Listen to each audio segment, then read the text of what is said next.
আসসালামু আলাইকুম। তো কি অবস্থা সবাই? আশা করি ভালো আছেন। আজকে আমি শিখামু কিভাবে আপনি বিদেশে এসে লাইসেন্স লইবেন কিংবা কিভাবে অটো গাড়ি আপনি ড্রাইভিং করতে পারবেন। কোন কাজ করলে আপনি মনে করেন কোনো বিপদের মুখে পড়বেন না। তো আশা করি সবাই ভিডিওটা স্কিপ না করে ভিডিওটা দেখবেন। অবশ্যই সম্পূর্ণ বুঝতে পারবেন। আমি গাড়ি অলরেডি স্টার্ট দিয়ে দিয়েছি।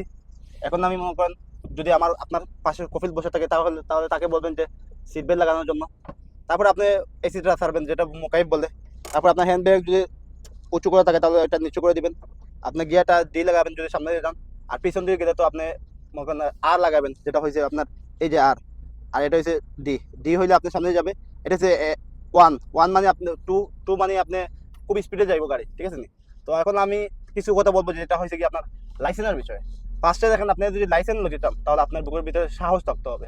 কেননা আমরা বাংলাদেশি মনে করেন দালাল ধরে আপনার লাইসেন্স পেয়ে যাবেন খুব সহজে, কিন্তু এই দেশে আপনার দুবাই কোন, কাতার কোন, সৌদি কোন কিংবা বাহারাইন কোন, আপনি এগুলো দেশে যদি আপনি লাইসেন্স লতে হন তাহলে সর্বফার্স্ট আপনার একলিস্ট যেটা করতে হবে কাজ, সেটা হয়েছে কি আপনার ফার্স্টে আপনার বুকের ভিতরে সাহস থাকতে হবে। আপনার যদি সাহস না থাকে তাহলে আপনি লাইসেন্স লতে পারবেন না, 100% শিওর।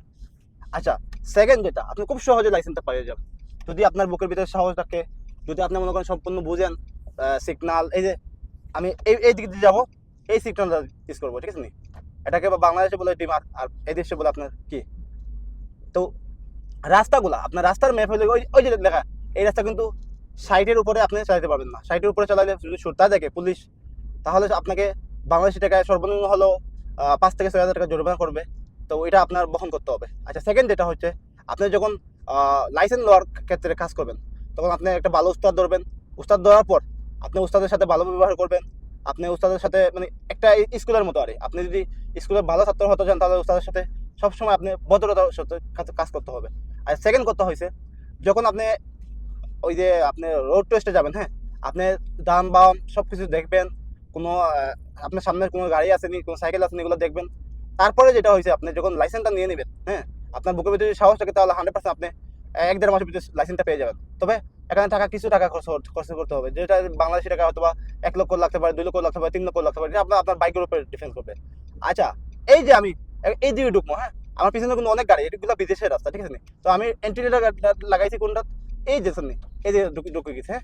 এটা কিন্তু আমার কোনো ভুল নাই। আপনি যদি এন্ট্রি না মারেন, না চালান, ঠিক আছে নি, তাহলে আপনাকে 100% আপনার পিছন থেকে গাড়ি আইয়া মেরে দিবে। আর এটা কিন্তু ভুলটা থাকবে কিন্তু আপনার। তো যারা বিদেশে আসবেন অবশ্যই ড্রাইভিং কাজে ভালো একটা অ্যামাউন্ট আছে, এটাও আপনারা জানেন। বাট আপনাদের খুব সতর্ক থাকতে হবে, হ্যাঁ।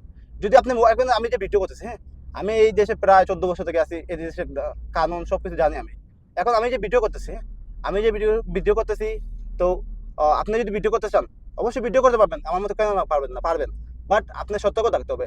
আপনার পিছনে পুলিশ আসছে, আপনার সাথে সাথে মোবাইলটা রেখে দিবেন। আপনি যদি একবার যদি পুলিশে ধরে তাহলে গ্রামে দিতে হবে, আপনাকে গ্রামে গুনতে হবে। তো আশা করি ভিডিওটা অনেকে বুঝতে পারছেন, আর অনেকে যারা বুঝেন নাই অবশ্যই কমেন্ট করে জানাবেন।